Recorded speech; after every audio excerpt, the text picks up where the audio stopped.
Pourquoi tu es stressé en permanence, même quand tout va bien? Je t'explique. Si tu te sens stressé en continu, même quand ta vie va plutôt bien, que tu n'es pas en crise, que tu n'es pas officiellement en burn-out, mais que tu n'as plus l'énergie de faire les efforts supplémentaires pour aller mieux, c'est pas toi le problème.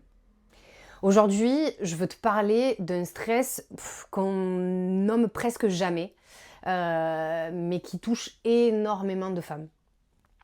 C'est ce qu'on appelle le stress permanent, le stress de fond, qui est à mettre en parallèle avec le stress aigu, les crises d'angoisse, les crises de panique. Et tant qu'on ne met pas de mots dessus, on continue de se croire défaillante. Alors que le corps, lui, il fait exactement ce qu'on lui dit et exactement ce qu'il peut surtout. La différence entre le stress aigu et le stress chronique, c'est que le stress aigu, on le connaît. C'est les deadlines, les conflits, les imprévus, les pics d'adrénaline qui devraient être positifs. Puis, un retour au calme chaotique. Le stress permanent, lui, il fait pas de bruit. Il s'arrête pas, il te met pas en PLS, mais il s'éteint jamais. C'est un stress bas niveau, mais constant. Comme une course de fond du stress. Bref, une tannée. Et les signes concrets du stress permanent, tu peux facilement les énumérer. T'es fonctionnel, mais t'es jamais vraiment détendu. Tu te réveilles déjà fatigué. Ton cerveau y pense en permanence. Tu gamberges même au repos. T'as du mal à ne rien faire, sans culpabiliser. Tu passes vite de ça va à c'est trop, c'est trop, c'est trop. Bref, tu récupères mal même après un week-end ou des vacances. Et pour la petite histoire, selon l'OMS, le stress chronique, c'est aujourd'hui l'un des premiers facteurs de troubles fonctionnels chez les adultes. J'explique le terme trouble fonctionnel, fatigue chronique, troubles digestifs divers et variés, sommeil perturbé, désordre hormonal. Ce qu'il faut comprendre, c'est que ce stress-là, il ne t'empêche pas de vivre, mais il t'empêche de vraiment respirer. Et ça me pose un problème. Ce que fait réellement le corps face à du stress permanent. Le corps, il se met en mode survie douce ou survie de fond. Je ne sais pas vraiment comment appeler ça. Mais le corps, il a une priorité absolue, c'est survivre. Pas performer, pas être fit ou mince, pas être productive, pas avoir la maison rangée, pas bien faire à manger. Survivre. Et dans cette survie, le cortisol, il est essentiel. En fait, le cortisol, aujourd'hui, il est diabolisé parce qu'on dit que c'est l'hormone du stress, mais ce n'est pas une mauvaise hormone, c'est une hormone adaptative. Elle mobilise l'énergie pour la tenir. Et quand le cortisol il est trop élevé et trop longtemps, le corps il reste en vigilance non-stop. Le système nerveux il redescend plus, la récupération elle devient quasi impossible. Et là du coup, j'espère que tu commences un petit peu à raccrocher les wagons et à comprendre comment ça se passe à l'intérieur de toi.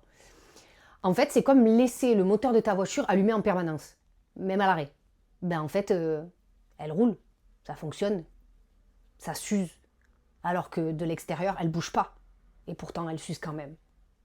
Du coup, je vais t'expliquer pourquoi se reposer ne suffit pas. Parce que le repos, il est ponctuel et le stress, il est permanent et structurel. Dormir plus mais se réveiller fatigué, partir en vacances mais retomber épuisé 3 jours après, ne rien faire mais rester tendu intérieurement de manière perpétuelle, c'est ça en fait qui se joue.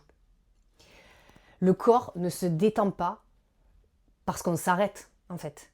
Il se détend quand il se sent en sécurité. Et ça parfois c'est dur à entendre. Mais je crois qu'il faut l'admettre. Donc si tu as un petit peu suivi le raisonnement, ça t'explique pourquoi faire plus d'efforts aggrave le problème. Plus de sport, plus de discipline, plus de contrôle, plus de routine, sortie du chapeau. Dans un corps qui est déjà sous pression, ça devient juste ta charge mentale. Ça renforce l'alerte, ça entretient le stress. Il faut que tu comprennes ici qu'on ne régule pas le stress avec de la volonté. Et rien que ça, c'est censé un petit peu t'apaiser. Ce qui fonctionne vraiment, c'est envoyer des signaux réguliers de sécurité à ton corps et à ton esprit. Je vais taper sur mon micro. C'est des petits gestes répétés pas des grands changements. C'est pas du laisser faire, mais une vraie logique physiologique. On va privilégier 5 minutes tous les jours plutôt que 1 heure une fois par semaine. En fait, il faut faire un parallèle entre la cohérence de ce qu'on met en place et l'intensité.